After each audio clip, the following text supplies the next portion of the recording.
যাদের হাতে যায় ক্ষমতা দেশ যেন বাপের ভিটা, রাখতেছে আর শুরু করে বিদেশিদের পাচাটা। দেশে যারাই আসে নিজেদের পেটের ধান্দা করে, জনগণের ধান্দা করে না, ঠিক কিনা জলে কর। যাদের হাতে যায় ক্ষমতা দেশ যেন বাপের ভিটা, রাখতেছে আর শুরু করে বিদেশিদের পাচাটা।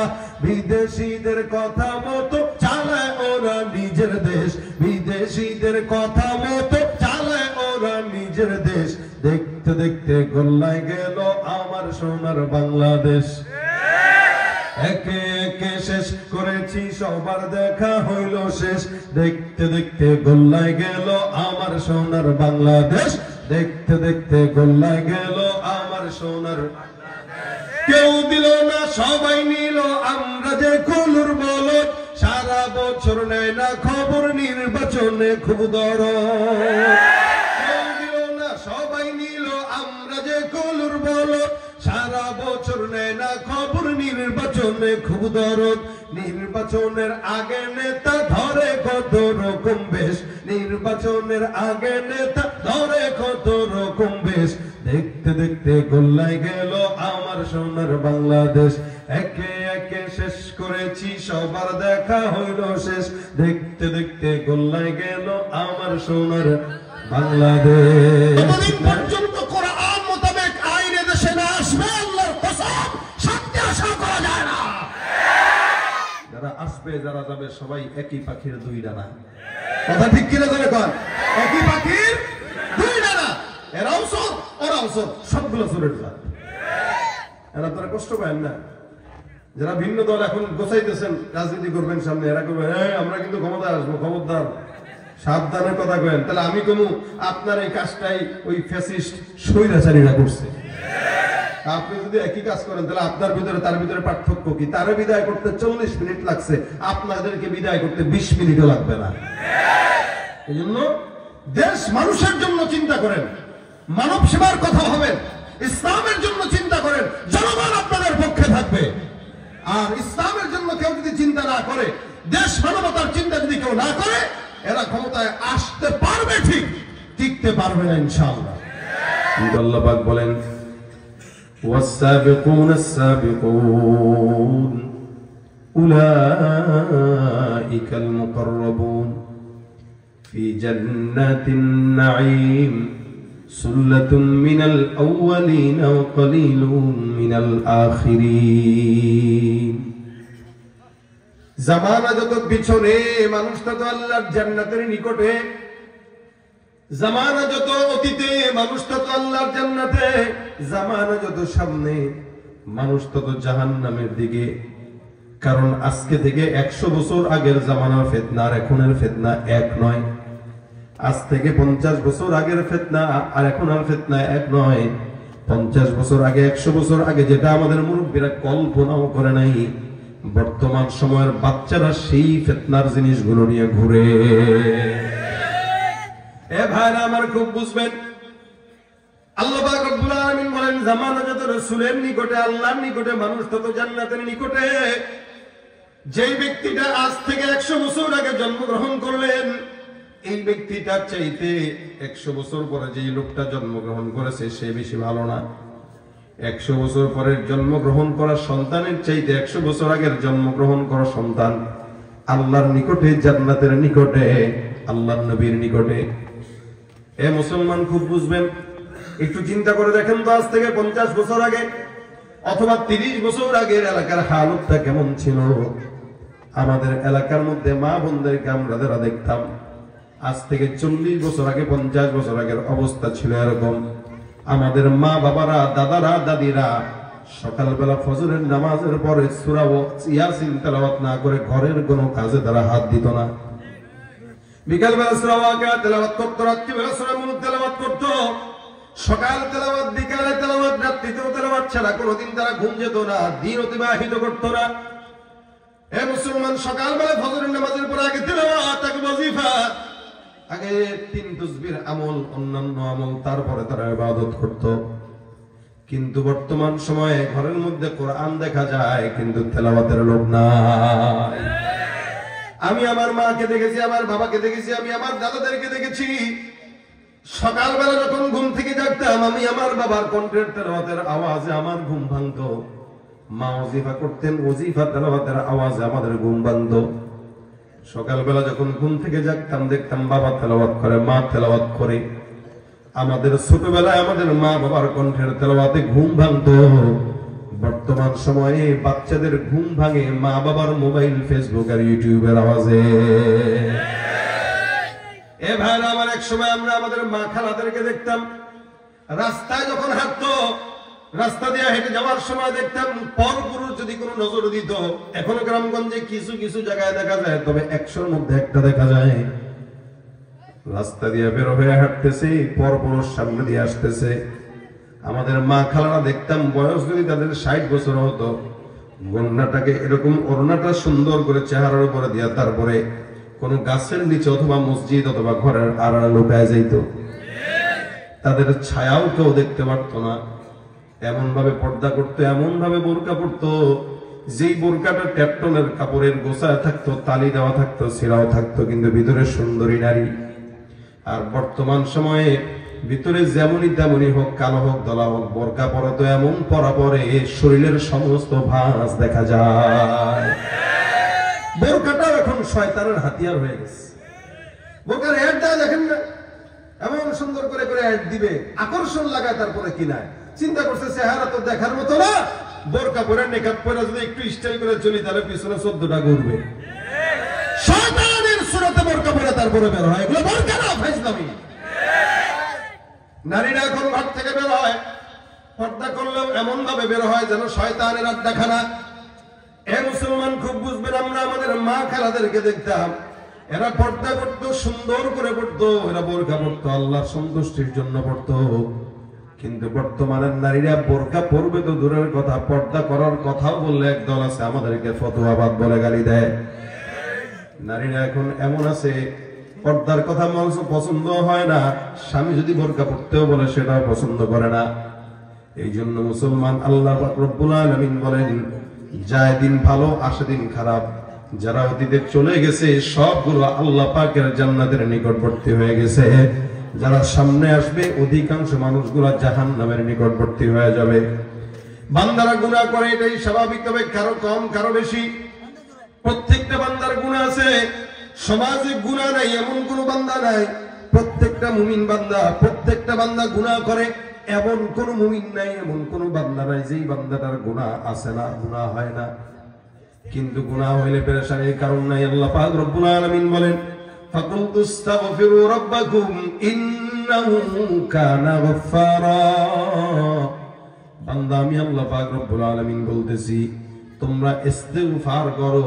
হাজার লক্ষ কোটি গুনাহ থাকলে আমি আল্লাহ পাক বান্দার ইস্তিগফারের বদৌলতে সব গুনাহগুলো আল্লাহ পাক ক্ষমা করে দিবে। সুবহানাল্লাহ। নবী করিম সাল্লাল্লাহু আলাইহি ওয়াসাল্লাম হাদিসে বলেন, কোন বান্দা যদি একটা বারের জন্য জবান দিয়ে বলে আস্তাগফিরুল্লাহ, কোন বান্দা যদি দিল থেকে ঈমানের সঙ্গে আল্লাহ পাক রব্বুল আলামিনের ভয়ে জবান দিয়ে বলে আস্তাগফিরুল্লাহ, আল্লাহ পাক রব্বুল আলামিন বলে, বান্দা, কোন বান্দার যদি একবারের জন্য বলে আস্তাগফিরুল্লাহ, রাসূল বলেন ওই বান্দার সমুদ্রের ফেনা পরিমাণ গুনাহ হইলেও আমার আল্লাহ পাক ওই বান্দার সমস্ত গুনাহগুলো ক্ষমার ঘোষণা দিয়ে দিয়েছেন। সুবহানাল্লাহ। আল্লাহ পাক বান্দার গুনাহকে maaf করে। এইজন্য আয়াতে আল্লাহ পাক বলেন, ওয়া আনিস্তাগফিরু রাব্বাকুম সুম্মা তুবু ইলাইহি। বান্দা যদি গুনাহ হয় কাজ হবে দুইটা। কয়টা? 1 নাম্বার ইস্তিগফার, 2 নাম্বার তওবা। ইস্তিগফার আর তওবার মধ্যে পার্থক্য। ইস্তিগফার হলো এই মুহূর্তে গুনাহ হইছে, আল্লাহ তুমি ক্ষমা করে দাও। আর তওবা হলো, আল্লাহ এই গুনাহ সামনে আর কোনোদিন করব না। তার মানে ইস্তিগফার হলো ইনস্ট্যান্ট যে গুনাহ হয়, এই গুনাহ থেকে মাফ চাওয়ার নাম কি? ইস্তিগফার। আর তওবা হলো, আল্লাহ সামনে আর কোনো গুনাহ করব না, এই উপরে আমি আপনার কাছে তওবা করলাম, বাস এটা হলো তওবা। বান্দা যদি ইস্তিগফার আর তওবা করে, আল্লাহ পাক বলেন, ইউতিউকুম মাতান হাসানান ইলা আজালিন মুসাম্মা। কোন বান্দা যদি ইস্তিগফার আর তওবা করে, আল্লাহ পাক রব্বুল আলামিন বলেন, যত কল্যাণ আছে জমিনের মধ্যে সমস্ত কল্যাণ আল্লাহ পাক বান্দাকে দান করে কিয়ামত পর্যন্ত, মরণ পর্যন্ত। সুবহানাল্লাহ। কথাটা আপনাদের কাছে সহজ মনে হইতে পারে, কিন্তু অনেক বড় কথা। আল্লাহ পাক বলেন ইস্তিগফার করবা, তাওবা করবা, আমি আল্লাহ বান্দা তোমাকে আজীবনের জন্য মৃত্যু পর্যন্ত যত কল্যাণ আছে সব কল্যাণ দান করে দিব। অর্থাৎ সম্পদ থাকা একটা কল্যাণ, সন্তান থাকা একটা কল্যাণ, নেককার বিবি থাকা একটা কল্যাণ, ব্যবসায় বরকত হওয়া একটা কল্যাণ, সুস্থ থাকা একটা কল্যাণ, সম্মান নিয়ে থাকা একটা কল্যাণ। এই মুসলমান, আল্লাহ পাক বলেন যত কল্যাণ দুনিয়াতে দরকার, কেউ যদি ইস্তিগফার আর তওবা করে বান্দাকে সব কল্যাণ আমি আল্লাহ দান করে দিব। এজন্য ইস্তিগফারের দাম আছে না নাই? ইস্তিগফার যদি কেউ করে আল্লাহ পাক রব্বুল আলামিন যতই বড় গুনাহগার হোক না কেন ক্ষমা করে দেন। রাসূল সাল্লাল্লাহু আলাইহি সাল্লামের আপন চাচাকে হত্যা করলো হযরত ওয়াহশী রাদিয়াল্লাহু তাআলা আনহু, অনেক বড় বেঈমান, যার ব্যাপারে নবী ওয়াদা করলেন যেখানে ওয়াহশীকে পাইবা সেখানে হত্যা করবা। রাসূল সাল্লাল্লাহু আলাইহি সাল্লাম এত দয়াময় নবী, যেই নবী কাউকে বদদোয়া করেন নাই, যেই নবী কাউকে হত্যা করার আদেশ দিতেন না, কিন্তু ওয়াহশী এমন একজন গুনাহগার, তাকে হত্যা করার জন্য আল্লাহ নবী আদেশ দিয়েছেন যাকেই পাবা যেখানেই পাবা তাকে হত্যা করবা। এই ওয়াহশী রাদিয়াল্লাহু তাআলা একবার অন্তর দিয়া চিন্তা করছে, মালিক হাজার হাজার গুনাহ হয়ে গেল, আল্লাহ নবী মুহাম্মদুর রাসূলুল্লাহ চাচাকে আমি হত্যা করলাম, আল্লাহ আমার দিলে খারাপ লাগতেছে। মনে রাখবেন, গুনাহ করাটা দোষের না, গুনার উপর অটল থাকাটা দোষের। গুনাহ তো আমিও করি, আপনারাও করেন, আপনাদের পীরও করে, বুজুর্গও করে, বাপ মাও করে। গুনাহ প্রত্যেকটা বান্দা করবে, তবে তাওবা করাটা বান্দার শান। বান্দার যদি এতটুকু ফিল না হয় দিলের ভিতরে যে আল্লাহ আমার গুনাহ হয়েছে মাফ করে দিও, এতটুকু যদি দিলে ফিল না হয়, ওই বান্দা মানুষ না, ওইটা হায়াওয়ান জানোয়ারের চাইতেও খারাপ, ঠিক কিনা? কারো ভিতরে যদি আহসাস না হয়, আল্লাহ পাক ডাক দিয়ে বলেন লাহুম কুলুবুল লা ইয়াফকাহুনা বিহা ওয়া লাহুম আ'য়ুনুন লা ইউবসিরুনা বিহা ওয়া লাহুম আযানুন লা ইয়াসমাউনা বিহা উলাইকা কাল্লানাম বাল হুম আদাল উলাইকা হুমুল গাফিলুন। আল্লাহ পাক রব্বুল আলামিন বলেন কিছু কিছু মানুষ, তাদেরকে মানুষ বলা যায় না, এদের পরিচয় আল্লাহ পাক রব্বুল আলামিন বর্ণনা করেন। আল্লাহ পাক বলেন লাহুম কুলুবুল লা ইয়াফকাহুনা বিহা, কিছু কিছু বান্দা আছে যাদের কলব আছে, তারা অন্তর দিয়া বুঝে না, চিন্তাও করে না। আচ্ছা বলেন তো, কুকুরের অন্তর আছে না নাই? হ্যাঁ, কুকুরের দিল আছে না? গরু ছাগলের দিল আছে না? দেখবেন হায়াওয়ান জানোয়ারও একটা একটা ভালোবাসে, দিল না থাকলে কেমনে ভালোবাসে? কেউ কিন্তু কুকুরের দিল দিয়া সে ভালো মন্দ যাচাই করতে পারে না, হায়াওয়ানের দিল দিয়া ভালো মন্দ যাচাই করতে পারে না। আল্লাহ পাক বলেন মানুষেরও দিল আছে, কিন্তু যারা ভালো মন্দ যাচাই করে না এরা কুকুরের সমান, ঠিক কিনা? লাহুম কুলুবুল লা ইয়াফকাহুনা বিহা ওয়া লাহুম আ'য়ুনুন লা ইউবসিরুনা বিহা। আল্লাহ বলেন এদের চোখ আছে মাগার চোখ দিয়া দেখে না। তার মানে আসলে দেখে না বিষয়টা এমন নয়, চক্ষু আছে, আল্লাহর কোরআন দেখে না, কিন্তু ওই কলেজের গেটের মধ্যে বসে বসে ছোট ছোট মেয়েদের দিকে ঠিকই নজর দেয় 40 বছরের বুড়া। এগুলো চক্ষু আছে, ভালো জিনিস দেখে না, হারাম জিনিসের দিকে নজর দেয়। নাতনির মতো বয়স্ক মেয়ের পিছনে তাকায় তাকায় এর ভিতরে কুকুরের মধ্যে কোনো পার্থক্য আছে? চক্ষু আছে দেখে না, অন্তর আছে বুঝে না। কান আছে শুনে না। কি শুনে না? আসলে কথা শুনে না, বিষয়টা এমন না, আল্লাহর কোরআনের বাণী শুনে না। আল্লাহ বলেন কান আসে শুনে না, কিন্তু গান ঠিকই শুনে, হারাম কথা ঠিকই শুনে। ওপার থেকে মোবাইলের মাধ্যমে আরেক বেডির কথা সুন্দরভাবে শুনতে পারে, ঠিক কিনা? এদের অন্তর আছে, অন্তর দিয়া বুঝে না। এদের কান আছে, কান দিয়া শুনে না। এদের চক্ষু আছে, চক্ষু দিয়া দেখে না। আল্লাহ পাক ডাক দিয়া বলেন এগুলো সব হলো কুকুরের মতো, কারণ কুকুরের অন্তর আছে, বুঝার মতো না। কুকুরের চোখ আছে কিন্তু দেখে না। দেখে না মানে আসলে দেখে না বিষয়টা এমন না। গরু দেখে না, দেখে না বিষয়টা এরকম না। এরা রাস্তা দিয়ে ছেড়ে দিবেন, রাস্তা বাদ দিয়া ক্ষেতের আইল দিয়া যাবে, ও ক্ষেত নষ্ট করবে। তার মানে এটার চক্ষু থাকতে, এটা ভালো মন্দ বিবেচনার টাইম নাই, চক্ষু দিয়া ভালো কিছু দেখারও সময় নাই। আল্লাহ বলেন যে মানুষটা মানুষ হওয়ার পর চক্ষু দিয়া দেখে না, কোরআনের বাণী শুনে না, কোরআনের বাণী দেখে না, এটার মধ্যে আর ওই কুকুরের মধ্যে কোনো পার্থক্য নাই। চেহারাটা দেখতে ভালো, পোশাকটাও চমৎকার, অন্তরে তার কালি ভরা, কাজটা বড় কদাকার। চেহারাটা দেখতে ভালো, পোশাকটাও চমৎকার, অন্তরে তার কালি ভরা, কাজটা বড় কদাকার। এই মানুষের ভিড়ে আজি আসল মানুষ নাই রে নাই, এই মানুষের ভিড়ে আজি আসল মানুষ নাই রে নাই।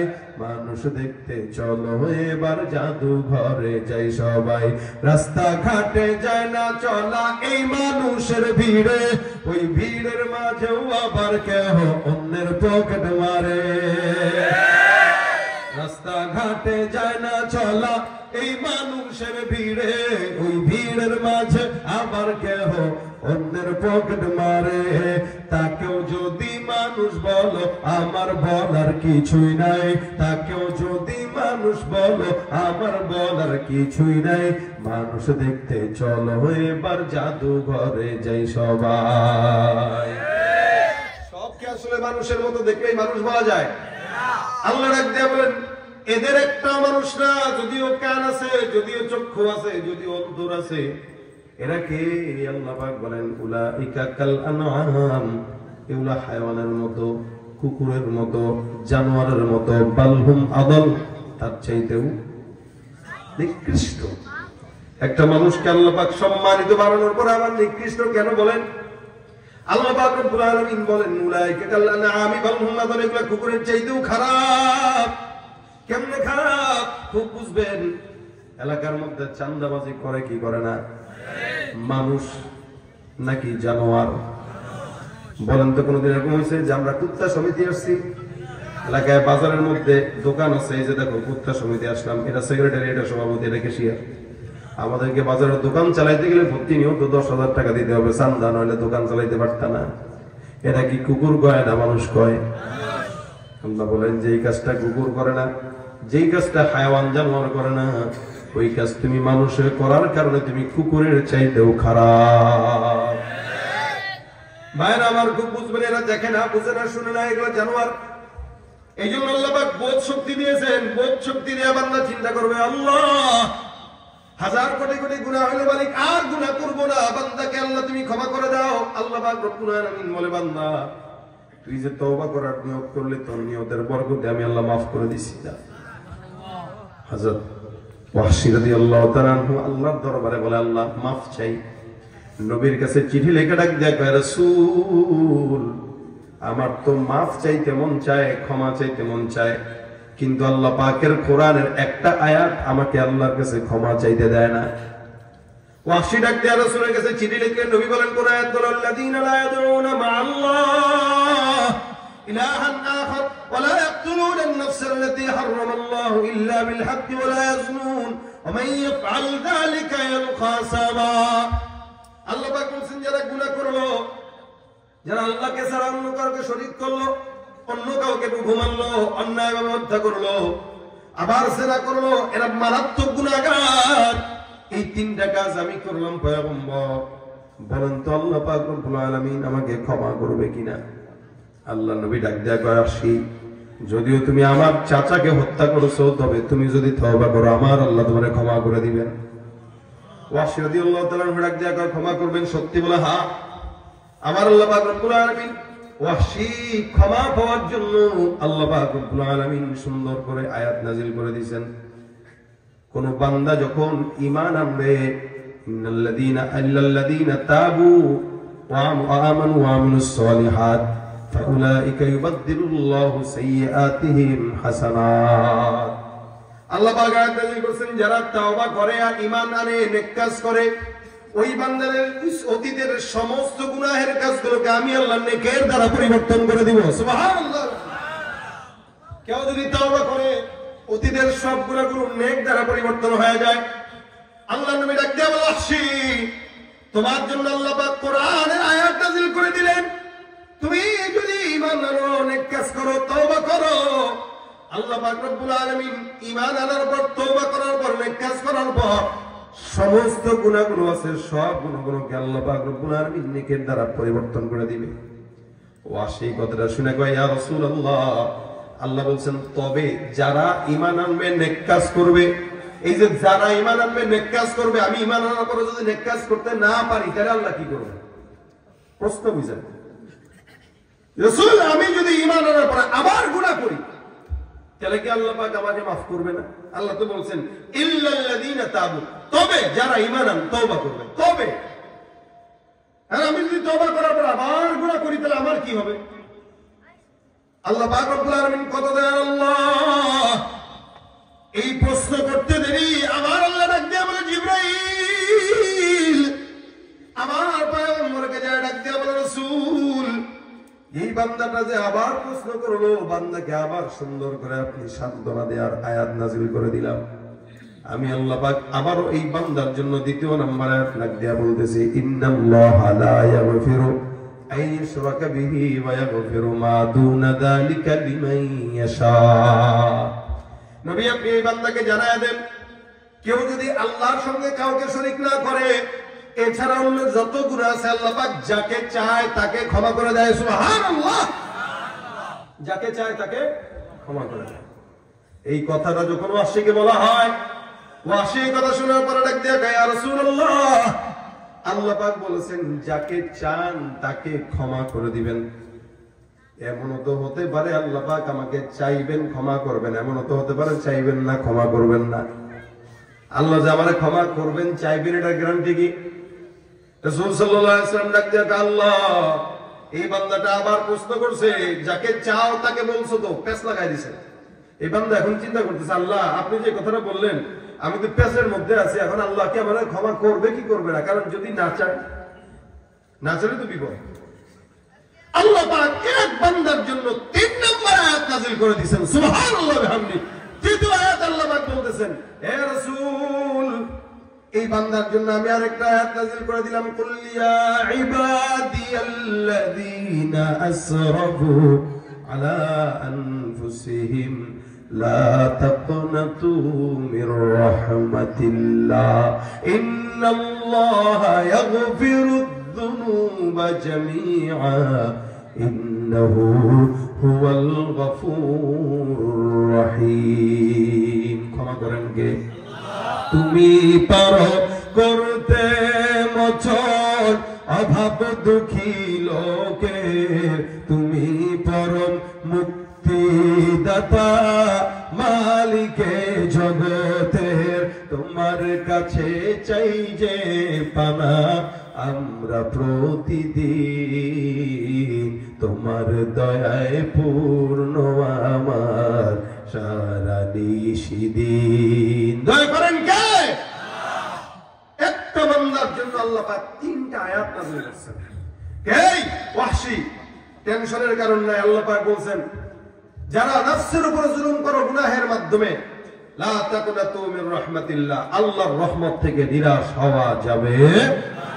ইন্নাল্লাহা ইয়াগফিরুদ যুনুবা জামিআ, আল্লাহ পাক বান্দার সব গুনাহ ক্ষমা করে দেয়, কারণ তিনিই তো ক্ষমাশীল, আর কে ক্ষমা করবে? এই আয়াত যখন পাইলেন, এবার ওয়াহশী ডাক দেয় ইয়া রাসূলুল্লাহ, এখন পছন্দ হইছে, মানা যায়। এবার ওয়াহশী ডাক দেয় ইয়া রাসূল, আর কোনো কাল ক্ষেপণ নয়, আল্লাহর হাবিবের সামনে দেখা করে এসে নবীর হাতে হাত দিয়ে বায়াত করে বলেন লা ইলাহা ইল্লাল্লাহু মুহাম্মাদুর রাসূলুল্লাহ। ওয়াহশী মুসলমান হয়ে গেছেন। একটা বান্দা তাওবার নিয়ত করলো, এত বড় গুনাহগার হওয়ার পরেও যখন নিয়ত করলো, আল্লাহ পাক তাকে 3টা আয়াত নাযিল করে মুসলমান বানায় দিয়ে ক্ষমা করে দিলেন।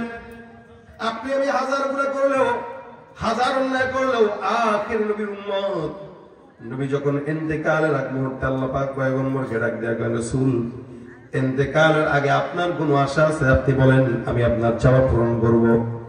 নবী আমার ডাক দেয়া বলেন, মালিক আমি জমিন থেকে বিদায় হয়ে যাব, আল্লাহ আমার উম্মতের কি হবে এই ব্যাপারে আপনি আমার কাছে একটু গ্যারান্টি দিয়ে দেন। আমার আল্লাহ কয়লা আতরুকু উম্মাতাকা ফারদা, হে রাসূল আপনি ইন্তেকাল করার পর আপনার বান্দাকে আমি আল্লাহ একা ছাড়ব না, আপনার এই গুনাহগার বান্দার গুনাহগুলো মাফ করায়া আমি আল্লাহ তাদেরকে জান্নাতে নেওয়ার পর্যন্ত আমার কুদরতের হাতে দায়িত্ব নিয়ে নিলাম। রাসূল তখন বলেন যে হ্যাঁ, যদি আপনি আপনার হাতে দায়িত্ব নিছেন তাহলে আমি টেনশন মুক্ত, এবার আপনি আমাকে নিয়ে যেতে পারেন। নবী বলেন আল্লাহ পাক যেহেতু তোমাদের দায়িত্ব নিছে, টেনশন নাই, তোমরা খালি বলবা আস্তাগফিরুল্লাহ। এতটুকু শব্দের মাধ্যমে বান্দার পিছনের সব গুনাহ আল্লাহ পাক মাফ করে দেয়। হ্যাঁ, তবে কথা আছে, হুকুকুল ইবাদ যদি নষ্ট করেন বান্দার হক, তাহলে আল্লাহ মাফ করবে না। বান্দার হক যদি কেউ নষ্ট করে তাহলে আল্লাহ ক্ষমা করে না। এছাড়া আল্লাহর যত হক আছে, বান্দা যতই গুনাহ করুক না কেন, আল্লাহ চাইলে আল্লাহর হক বান্দাকে মাফ করে দিতে পারে। কিন্তু বান্দার যদি হক কোনো নষ্ট করেন একটা টাকাও, ওটার জন্য কিয়ামতের ময়দানে যতক্ষণ বান্দা ক্ষমা না করবে ততক্ষণ আল্লাহও ক্ষমা করবে। কিন্তু ভাইরা আমার, দেখেন আল্লাহ পাক গুনাহের কথা বলছেন, ইস্তিগফারের কথা বললেন। ছোট্ট একটা কথা বলে শেষের দিকে যাই, খুব মনোযোগের সঙ্গে শুনেন। এই কথাটা বলার জন্যই বয়ান আজকে এদিকে নিলাম, কারণ আগের বক্তা একই কথা বলছেন, ফিনিশিং দেওয়ার জন্য বলতেছি। হাসান বসরি রাহমাতুল্লাহি আলাইহি উনি একবার সুন্দর করে বসা আছেন, ওনার কাছে একটা লোক ঢুকলো। ঢোকার পর ডাক দিয়া বলে, হুজুর আমার জিন্দেগিতে এমন কোন গুনাহ নাই যে এই গুনাহটা আমি করি নাই, ছোট্ট একটা আমল শেখায় দেন যে আমলের কারণে আল্লাহ পাক আমার গুনাহ মাফ করে দিবেন। হাসান বসরি ডাক দিয়া কয়, যাও যাও বেশি বেশি আস্তাগফিরুল্লাহ আস্তাগফিরুল্লাহ পড়ো। কি পড়বা? আস্তাগফিরুল্লাহ। কয় হুজুর সব গুনাহ মাফ হবে? এটা সব গুনাহ মাফ হবে, যাও পড়ো আস্তাগফিরুল্লাহ। আবার ঢুকছে আরেকজন, ঢুকে কয়, হুজুর আমাদের এলাকায় আসমান থেকে বৃষ্টি হয় না, এমন একটা আমল শিখায় দেন যে আমলের কারণে আল্লাহ পাক আসমান থেকে বৃষ্টি দিবেন। হাসান বসরি কয়, যাও বেশি বেশি কি পড়ো? আস্তাগফিরুল্লাহ। বৃষ্টি না হলে আস্তাগফিরুল্লাহ বলে। হ্যাঁ। আরেকজন ঢুকছে, কয় হুজুর আমার সম্পদের মধ্যে বরকত নাই, বাজারে কি দোকান আছে কেনাকাটা নাই, এমন ছোট্ট একটা আমল শিখায় দেন যে আমলের বরকতে আল্লাহ পাক দোকানে বরকত দিবেন। হাসান বসরি কয়, যাও যাও বেশি বেশি আস্তাগফিরুল্লাহ পড়ো। 3 নম্বর গেল। 4 নম্বর আরেকজন বান্দা এসে ডাক দেয়, হুজুর আমার সন্তান হয় না, বিবাহ করলাম বহু বছর, এমন একটা আমল শিখায় দেন যে আমলের কারণে আল্লাহ পাক সন্তান দান করে দিবেন। আচ্ছা, হাসান বসরি যাও বল বেশি বেশি ইস্তেগফার পড়ো, যাও। হাসান বসরি তাকে ইস্তেগফার পড়ার জন্য বললেন। আমাদের দেশে অনেক বান্দারা আছে যারা সন্তান না হইলে সোজা খাজা বাবার দরবারে যায়, বন্ডদের দরবারে যায়, বাবার দরবারে যায়। বাবা কয়, এই বিয়ে হয়েছে সন্তান না? কয় না। তাহলে বউ রে আমার খানকায় 1 সপ্তাহের জন্য রেখে যাও, এতেকাফ। বউরে যদি এতেকাফে রাখে আর 1 সপ্তাহ পরে যদি সন্তান পেটে আসে, তাহলে বুঝবেন এই সন্তান আপনার না আপনার বাপের। কথা বলে না? পীরগিরিয়ার মাজার পূজা চলছে দেশটা জুড়িয়া, শিরকি আর ভণ্ডামিতে দেশটা গেছে ভরিয়া। পীরগিরিয়ার মাজার পূজা চলছে দেশটা জুড়িয়া, শিরকি আর ভণ্ডামিতে দেশটা গেছে ভরিয়া। গাজার কলকিটান মারিয়া, গাজার কলকিটান মারিয়া দেখায় খাজার শান, ওরা শিক্ষিত শয়তান, ওরা শিক্ষিত শয়তান, ওরা শিক্ষিত শয়তান। ঠিক কিনা? যাবেননি বাবার দরবারে? বেআকুলের দল, বুঝে না সুঝে না, সোজা যায় খাজা আজমিরের দরবারে। আবার বাবা তোমার দরবারে সব পাগলের খেলা। পাগলই তো, বুদ্ধি থাকলে যাই তুমি, বুদ্ধি নাই বলেই তো গেছে। আর পাগলের দরবারে তো পাগলই যাবে। এই জন্য সন্তান লাগলে কার কাছে যাবো? আপনারা খুব দুষ্ট। এই যে আমি বাবা তোমার দরবারে কইলাম, সব এমনি গায়ে ফেললো, দেখছেন? মানে এইগুলোর বেলায় আছে খুব ভালো, খুব শুনে তো এগুলো ভালো না? আমাদের দেশেও, এই দেশে সব ধরনের লোক আছে। হিরো আলমেরও ভক্ত আছে, আবার এটা সাইদ আমাদেরও ভক্ত হয়। ভাই গোলাম হয় না, ওদিক দিয়ে ভণ্ডদের ভক্ত হয়, এদিক দিয়ে আবার হুজুরদেরও ভক্ত হয়। যে কোনো এক জায়গায় নিজের ইমান রাখবেন, 14 জায়গায় ঘুরবেন না। আল্লাহ আমাদেরকে ইমানের সঠিক পথে থাকার তৌফিক দেন। তাহলে সন্তান লাগলে হাসান বসরি বলতেছেন, যাও বেশি বেশি আস্তাগফিরুল্লাহ পড়ো।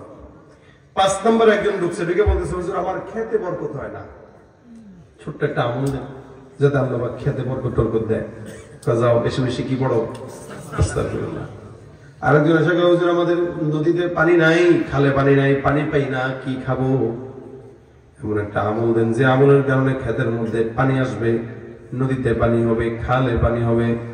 হাসান বসরি বলেন, যাও যাও বেশি বেশি আস্তাগফিরুল্লাহ পড়ো।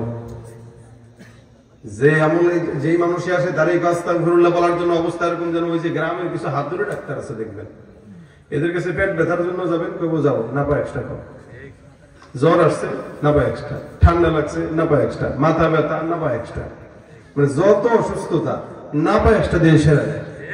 তা হাসান বসরি রাহমাতুল্লাহ আলাইহি বলতেছেন সব আমল কি একটা আস্তাগফিরুল্লাহ। পাশে একজন ডাক্তার কয়, হুজুর বুঝলাম না, একটা জিনিসই সব সারলেন, ভিন্ন ভিন্ন আমল দিবেন। হাসান বসরি বলেন, শোনো, আমি যে আমলটা তোমাদেরকে দিছি বা যারা আসছে এদেরকে দিছি, এটা আমার কোনো পিরিয়ড দেওয়া আমল না, এটা স্বয়ং আল্লাহ নিজে কোরআনে বান্দাকে আমল দিয়েছেন। আল্লাহ বলেন, ফাকুলতু আস্তাগফিরু রাব্বাকুম ইন্নাহু কানা গাফফারা। কেউ বেশি বেশি ইস্তিগফার করবে, আল্লাহ পাক ওই বান্দার গুনাহ মাফ করে দিবেন। 2 নাম্বার, ইউরসিলিস সামা আলাইকুম মিদরারা। যদি কারো বৃষ্টি দরকার হয়, ইস্তিগফার যদি পড়ে, আমার আল্লাহ ওই বান্দাকে ইস্তিগফারের বদলে বৃষ্টি দান করে দিবেন। ওয়ায়ুমদিদুকুম বিআমওয়াল। যদি সম্পদ না থাকে, দোকানে বেচা কিনে না থাকে, ইস্তিগফার করবে, আল্লাহ পাক রব্বুল আলামিন তাকে সম্পদের ব্যবস্থা করে দিবেন। ওয়াবানিন। আল্লাহ পাক বলেন, সন্তান যদি না থাকে, ইস্তিগফার যদি পড়ে, ইস্তিগফারের বদৌলতে আমি আল্লাহ বান্দাকে সন্তান দান করে দিব। আর যদি ক্ষেতের মধ্যে ফসল না হয়, বান্দা যদি ইস্তিগফার আমল করে, ফসলের মধ্যে বরকত এমন ভাবে দেব দেখলেই মনে হবে জান্নাত। সুবহানাল্লাহ। 6 নম্বরে কারো যদি ফসল কি বলে নদীতে পানি না থাকে, খালে পানি না থাকে, পুকুরে পানি না থাকে, ইস্তিগফার যদি আল্লাহ পাক রব্বুল আলামিন ওই বান্দা পড়ে, ক্ষেতের মধ্যে ফসলের মধ্যে নদীর নালার মধ্যে পানি দিয়ে দিব। আমার আল্লাহ নবী ডাক দিয়া বলেন, এই কারণে বান্দা প্রতিনিয়ত ইস্তিগফার করবা। মাল্লাজিমাল ইস্তিগফার জাআলাল্লাহু লাহু মিন কুল্লি হাম্মিন ফারাজা ওয়া মিন কুল্লি দীকিন মাখরাজা ওয়া রাযাকাহু মিন হাইসু লা ইয়াহতাসিব। বান্দা কেউ যদি জবানের মধ্যে ইস্তিগফার উঠায় নেয়, যত পেরেশানি আছে সব পেরেশানি দূর করে দিবেন আমার আল্লাহ, এবং যত কাটা আছে সব কাটাও দূর করে দিবেন আমার আল্লাহ। শুধু তাই নয়, বান্দার রিজিকের অভাব যদি থাকে, এমন জায়গা থেকে রিজিকের ফয়সালা করবে বান্দা কোনোদিন কল্পনাও করতে পারবে না। এই জন্য উঠতে বসতে চলতে ফিরতে হাতের কাজ আছে, পায়ের কাজ আছে, আমরা জবান দিয়ে গীবত শিকায়াত করতে ব্যস্ত। গীবত শিকায়াত না করে জবান দিয়ে একটা শব্দ উঠাবো, কি? আস্তাগফিরুল্লাহ। বলেন জোরে, আস্তাগফিরুল্লাহ। নবী বলেন, প্রত্যেকদিন আমি পয়গম্বর 100 বার ইস্তিগফার করতাম, আপনার আমার 1 কোটি বার পড়া দরকার। যেখানে আকায়ে নামদার মুহাম্মদুর রাসূলুল্লাহ 100 বার পড়ে, সেখানে আপনাকে আমাকে 1 কোটি বার পড়া দরকার, কিন্তু আমরা একবারও পড়ি না। এই কারণে নিয়ত করেন, যতদিন হায়াতে বাঁচবো আস্তাগফিরুল্লাহ আস্তাগফিরুল্লাহ আস্তাগফিরুল্লাহ জবানে উঠাবো ইনশাআল্লাহ। আল্লাহ তৌফিক দান করুন, বলেন আমিন। এটা আপনার আমার জবানের বুলি নিয়ে নেবেন। বিবিদেরকে বলবেন, রান্না করতেছো ইস্তেগফার করো, কাপড় ধুইতেছো ইস্তেগফার করো, ঘর ঝাড়ু দিতেছো ইস্তেগফার করো, বাচ্চাকে দুধ পান করাইতেছো তো ইস্তেগফার করো। ইস্তেগফার জবানটাকে ইস্তেগফারের জিকিরে ভিজায় রাখবেন, ইনশাআল্লাহ জিহ্বায় মজা পাবেন, কাজে বরকত পাবেন, সব বিপদ দূর করে দিবেন আল্লাহ। আজকের এই মজমায় 10 জন যদি ইস্তেগফারের আমলটা বাসা পর্যন্ত নেয়, আমার বিশ্বাস এই 10 জনের কারণে আজকের এই মজমায় বরকত হবে। কি বলেন আপনারা? যারা আয়োজন করেছেন, টাকা দিয়ে শ্রম দিয়ে, যে সমস্ত প্রবাসী ভাইরা এবং যুবক ভাইরা আজকে মেহনত করছেন, এদের মেহনত তখন সার্থক 10 জন মানুষ যদি আজকের এখান থেকে এই আমলটা বাসা পর্যন্ত নেয়। এই জন্য নেব কারা কারা, হাতটা তুলে দেখাই, নিয়ত করি, আল্লাহ তুমি আমাদেরকে কবুল করো, আমাদের নিয়তে বরকত দান করো, আমাদেরকে আমল করার তৌফিক দান করো। এই যুবক